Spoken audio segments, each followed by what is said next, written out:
Hello আসসালামু আলাইকুম viewers, its and treats থেকে ইমা জাহান ঈদ স্পেশাল নতুন একটা ডেজার্ট রেসিপি নিয়ে আজকে হাজির হলাম। আজকে দেখাচ্ছি অসাধারণ টেস্টের একটি রেসিপি, মালাই কেক। মালাই কেকের রেসিপিটা অনেক রকম করে আমি করে থাকি, তো আজকে যেভাবে করব সেটাই দেখাবো। প্রথমে একটা স্কোয়ার শেপের একটা ওভেন প্রুফ বোল নিয়ে নিয়েছি। আপনারা আপনাদের পছন্দ অনুযায়ী যে কোনো মোল্ড নিয়ে নিতে পারেন। এরপরে দিয়ে দিচ্ছি 4টা ডিম। ডিম 4টি রুম টেম্পারেচারের নিয়ে নিতে হবে। কুসুমগুলো আলাদা করে নিচ্ছি। এতে দিয়ে দিচ্ছি 1 পিঞ্চ মানে 1 চিমটি লবণ। এরপর এটাকে বিট করে নিব। বিট করতে করতে একবার একটা ফোমি টেক্সচার আসা পর্যন্ত অপেক্ষা করতে হবে। এগ বিটারটা প্রথমে আমি লো স্পিডে বিট করব, এরপরে ঠিক 2 মিনিট পরে হাই স্পিডে বিট করব। বিট করতে হবে যতক্ষণ পর্যন্ত ফোম না হয়ে যায়। এরপর এখানে অ্যাড করব অল্প একটু মানে 1 পিঞ্চ টাটার। টাটারটা একবারে অপশনাল। টাটারের বদলে আপনারা এখানে 1 চা চামচ ভিনেগার ব্যবহার করতে পারেন কিংবা 1 চা চামচ লেবুর রস। প্রথমে যে কেকের কাজটা, এটা অবশ্যই একটু আস্তে ধীরে করতে হবে, তাড়াহুড়া করা যাবে না। আমি স্টেপগুলো 1 বাই 1 ফলো করলেই একটা ভ্যানিলা এসেন্স কেক আপনারা তৈরি করতে পারবেন। এবারে ডিমের কুসুমগুলো দিয়ে একটু বিট করে নিব। ছোট ছোট টিপসগুলো বলে দিচ্ছি। যে কোনো কেক তৈরির ক্ষেত্রে সব ইনগ্রিডিয়েন্টসগুলো অবশ্যই রুম টেম্পারেচারে নিতে হবে, যেমন বাটার, এগ ইত্যাদি। এবার এখানে অ্যাড করছি 1/2 কাপ চিনি। আস্তে আস্তে দিয়ে বিট করতে থাকবো। অনেকে হয়তো ভাববেন আগে কেন চিনিটি দেই নেই, এটা গলবে কিনা। অবশ্যই গলবে, এটাতে কোনো প্রবলেম হবে না। চাইলে এখানে আইসিং সুগারটাও ব্যবহার করা যেত, বাট আমার দরকার পড়েনি। চারপাশে ছড়িয়ে ছিটে থাকা ফোমগুলো একটা স্প্যাচুলা দিয়ে সুন্দর করে মাঝখানে এনে নিচ্ছি। আবার কিছুক্ষণ বিট করে নিচ্ছি। এবারে অ্যাড করব শুকনো উপকরণগুলো। একটা চালনির সাহায্যে 1/2 কাপ ময়দা, 1 চা চামচ বেকিং পাউডার, 2 টেবিল চামচ গুঁড়ো দুধ, 1 চা চামচ ভ্যানিলা পাউডার। আপনারা ভ্যানিলা এসেন্সটা ব্যবহার করতে পারেন ওই লিকুইডের ভিতরে। চেলে চেলে পুরোটাই দিয়ে দিলাম। এবারে মাত্র 30 সেকেন্ডের মতো আমি একটু বিট করে মিশিয়ে নিচ্ছি। এখন অ্যাড করব 1/4 কাপ তেল। তেলটা সয়াবিন তেল নিয়েছি। ভিউয়ার্স, আমার ভিডিওগুলো যদি আপনাদের কাছে ভালো লেগে থাকে, প্লিজ আমার চ্যানেলটাকে সাবস্ক্রাইব করে দিবেন এবং পাশে থাকা বেল আইকনটাকে ক্লিক করে দিবেন।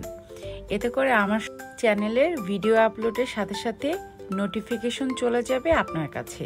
তো আপনিও ঝটপট নতুন নতুন রান্নার রেসিপি পেয়ে যাবেন। এবারে মাত্র 30 সেকেন্ডের মতো আমি বিট করে নিয়ে মিশিয়ে নিব। আর ওই যে সার্ভিং ট্রেতে আমি বাটার পেপার বিছিয়ে 1 চা চামচ বাটার ব্রাশ করে নিয়েছিলাম। এখন এটাকে আমি ঢেলে দিব।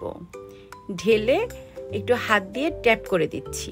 এখন এটাকে সঙ্গে সঙ্গে ওভেনে দিয়ে দিব, প্রিহিটেড ওভেনে 160 ডিগ্রি সেলসিয়াসে প্রায় 55 মিনিটের মতো। অ্যাকচুয়ালি আমার 55 মিনিট লাগেনি, আমার প্রায় 45 মিনিটের মতো লেগেছিল। আপনারা আপনাদের ওভেনের টেম্পারেচার অনুযায়ী ওইভাবে করে দিবেন।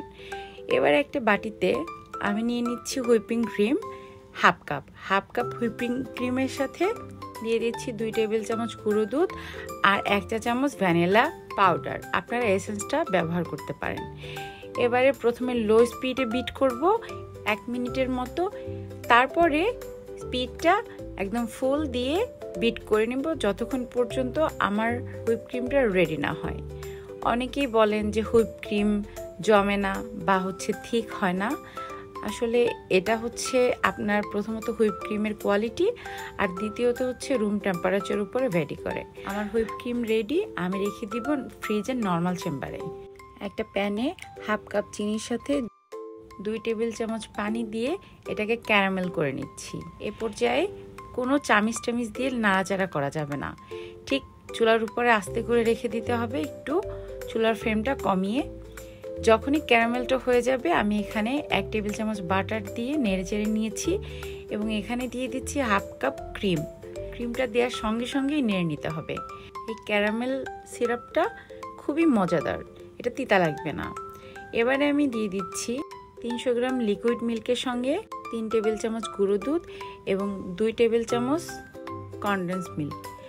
এই যে লিকুইড মিল্কটা আছে না, এটা কিন্তু গরম। আমি এখানে প্রায় 700 গ্রাম লিকুইড মিল্ক জাল করে 300 গ্রাম করে নিয়েছি। এবার এটাকে এক সাইডে রেখে দিব। ওদিকে আমার কেকটা কিন্তু রেডি। দেখুন কত সুন্দর হয়েছে না, মাশাআল্লাহ। কেকটাকে বের করে ঠান্ডা করে নিয়েছি। এবারে মোল্ড আউট করব। গরম গরম মোল্ড আউট করতে যাবেন না, তাহলে কিন্তু কেকটা ভেঙে যাবে। আমি যে কেকটা বানিয়েছি এটা দিয়ে আপনি ভ্যানিলা ফ্লেভারের কেক তৈরি করতে পারবেন। যাই হোক, আপাতত আমরা মালাই কেকটা তৈরি করি নিই, কি বলেন? বিশ্বাস করবেন কিনা জানি না, মালাই কেকটা এতই সুস্বাদু, এতই মজাদার। একবার বানাবেন, দেখবেন ফ্যামিলির ছোট থেকে বড় সবাই এটা বারবার খেতে চাইবে। এবার একটা কাঠির সাহায্যে আমি একটু এরকম ছিদ্র ছিদ্র করে নিয়ে আমার আগে থেকে রেডি করে রাখা যে মিল্কগুলো ছিল ওগুলো আমি এখানে অ্যাড করছি। আমি পুরোটাই দিয়ে দিচ্ছি। মিল্কটা দিয়ে ফ্রিজের নর্মাল চেম্বারে রেখে দিব প্রায় আধা ঘন্টার মতো, যেন এটা একদম ঠান্ডা হয়ে যায়। এই ফাঁকে একটু গল্প করে নিই, কি বলেন? তো এই ঈদের ছুটিতে কার কি প্ল্যান? আমি এবার ঢাকাতেই আছি, আমার বাসায় সবার দাওয়াত। আমার কেকটা ঠান্ডা হয়ে সেট হয়ে গিয়েছে। এবারে ওই যে ক্রিমগুলো রেখে দিয়েছিলাম না, এই ক্রিমটা আমি সুন্দর করে লাগিয়ে নিয়েছি। এরপরে উপরে যেই সিরাপটা তৈরি করেছিলাম, ক্যারামেল সিরাপটা, এটাকে সুন্দর করে দিয়ে স্প্রেড করে দিব। এই ক্যারামেল সিরাপটার কারণে কেকের লুকিংটাও চেঞ্জ হয়ে যাবে এবং খেতেও দারুণ মজা লাগবে। আপনারা চাইলে এই ক্রিমের উপরে শুধু বাদাম কুচি দিয়েও পরিবেশন করতে পারেন, কিংবা শুধু ক্রিম বাদ দিয়েও উপরে বাদাম কুচি দিয়ে সুন্দর করে পরিবেশন করতে পারেন। আমি ওইভাবেও করি, আর এই যে রেসিপিটা দেখছেন এভাবেও করি। এবারে আরেকটু ক্রিম নিয়ে আঁকাঝোঁকা করে নিব, এতে লুকিংটা একটু সুন্দর আসবে আর কি। বেশ ভালো লাগে আমার কাছে। আপনারা চাইলেও শিখে নিতে পারেন। পারফেক্ট কেকের রেসিপি চাই কার কার, কমেন্ট বক্সে জানাতে পারেন। আমি কিন্তু বেকিং নিয়ে কাজ করি। কেকের ডিজাইন করতে করতে বলে নেই, দয়া করে কেউ খাবার অপচয় করবেন না, কারণ পৃথিবীতে অনেক মানুষ না খেয়ে থাকে। যেমন গাজাতে অনেক মানুষ অনাহারে মারা যাচ্ছে, দেখলে আমার খুব কষ্ট লাগে। অবশ্যই আমিও মানুষ, মুসলমান, আলহামদুলিল্লাহ। সবাই সবার জন্য দোয়া করবেন মুসলিম হিসেবে, যেন পৃথিবীর প্রত্যেকটা মুসলিম মানুষ অনেক ভালো থাকে, সুস্থ থাকে, এবং তারা এই যে কষ্ট দুঃখের মধ্য দিয়ে যাচ্ছে তাদের জন্য আল্লাহ তাআলা নাজাত দেন। এই তো আমার কেকটা রেডি। এবারে আমি এটাকে ফ্রিজে রেখে দিব 1 ঘন্টার জন্য। 1 ঘন্টা পরে আমি এটাকে কেটে দেখাচ্ছি। এত সফট দেখুন, আমার নাইফটা দিচ্ছি আর ড্যাপ ড্যাপ করে ঢুকে যাচ্ছে। আমার কাছে কিন্তু বেশ ভালো লেগেছে। আসলে আমি কাটতেও পারি নাই, এত সফট ছিল। কিছু জিনিস আছে না, দেখলেই ভালো লাগে। আমার কাছে ঠিক তাই মনে হয় যে আমার এই কেকটা এত সুন্দর হয়েছে, এটা খেতেও যা মজা হয়েছে। আসলে আমি এই কেকটা কাটার আগে আমার কিছু ভিডিও ক্লিপ নেওয়া উচিত ছিল, ওটা আমি ভুলে গেছি এক্সাইটমেন্টের কারণে। তো দেখুন আমার কেকটা কত সুন্দর হয়েছে, খেতেও যা সুস্বাদু হয়েছে না। এই ঈদে এরকম একটা ডেজার্ট আপনার টেবিলে রাখলে সবাই খুবই প্রশংসা করবে আপনার। তো আমার এই রেসিপিটি আপনার কাছে কেমন লেগেছে অবশ্যই প্লিজ কমেন্ট বক্স জানাবেন। আর ভিডিওটি যে যেখান থেকে দেখছেন দয়া করে শেয়ার করে দিবেন আর সাবস্ক্রাইব করে দিবেন আমার চ্যানেলটাকে। যারা ফেসবুক থেকে দেখছেন সবাইকে অসংখ্য ধন্যবাদ। আমি চাইবো আমার মিষ্টি মিষ্টি আপুরা আমার এই রেসিপিগুলো দেখে শিখুক, জানুক এবং সর্বোচ্চ শেয়ার করুক। আমি খুব খুশি হব। তো দেখা হবে নেক্সট কোনো ভিডিওতে। ততক্ষণ পর্যন্ত সবাই অনেক ভালো থাকুন, সবার ঈদ অনেক অনেক ভালো কাটুক। আল্লাহ হাফেজ।